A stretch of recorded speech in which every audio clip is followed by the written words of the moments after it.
guys, so I'm gonna answer some YouTuber questions like I said I would. I'm gonna start with DH Jira's questions for me, and one of them, the first one related to, do INFPs value people or do they value values? And are people replaceable to INFPs depending on what they value? Basically, I can only answer personally for me, from my viewpoint, because I mean every person's different. Even the INFP doesn't tell you what your values are.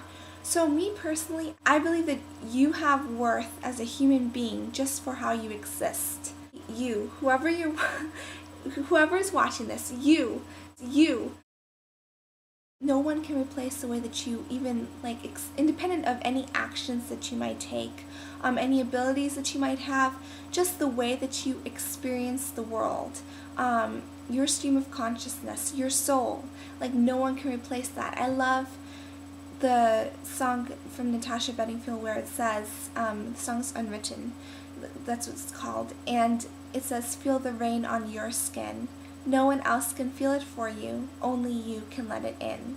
And that's kind of what I try to remind myself, that just like me, everyone that I meet, like we are all unique and irreplaceable and just priceless human beings, and no one else can experience the world at this moment the way that we are experiencing it. Another question DH here asked me, these are some tough questions, is, do INFPs value justice over mercy? And I would say that I value both, because I feel like they should both be centered.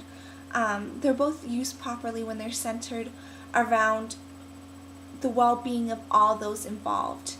So sometimes, as it regards to mercy, sometimes we need a helping hand to get back on the wagon, back on the right track. I mean, we all goof up, we all mess up, and we all need a helping hand, but what that helping hand is differs from person to person and from situation to situation, because sometimes we need to be helped before we can help ourselves.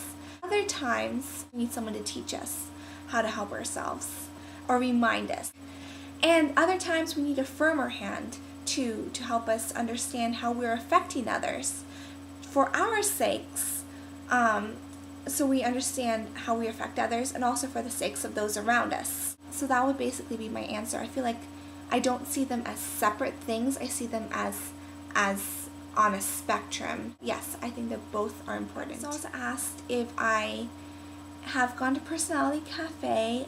YouTube is actually my first time connecting with people that I don't know in my everyday life. So I'm really enjoying YouTube. I do have limited amount of time. I try not to spend too much time on the internet, so I'll check that out. I can't assure you that I'm going to get an account, but I will double check that. And regarding Enneagrams, I also got a question if I've taken the Enneagram test, and I was actually asked this the other day if I had taken the Enneagram, and I know that it has a long history, and that's why I'm interested in it. I'm not sure which test is the most standardized research-wise, which one's the most valid, because I took like 4 or 5 online, and I got 4 or 5 different results.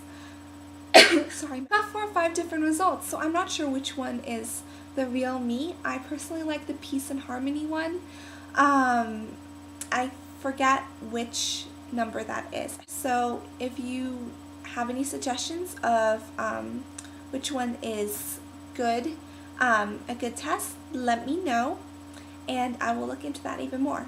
So yeah, I am open to your questions. I can't promise I'll always post it on a video. I'll basically always try to respond to you, and it might take a while sometimes, because sometimes life gets in the way. But yeah, I do care, and that's it for my first response to YouTuber questions video. Yay! Okay, check out the cool screen behind me too. It's called a mirror. Actually, it's not a screen, but anyways, look. 3 hands. You can see my hand in 3D. Isn't that cool? Bye.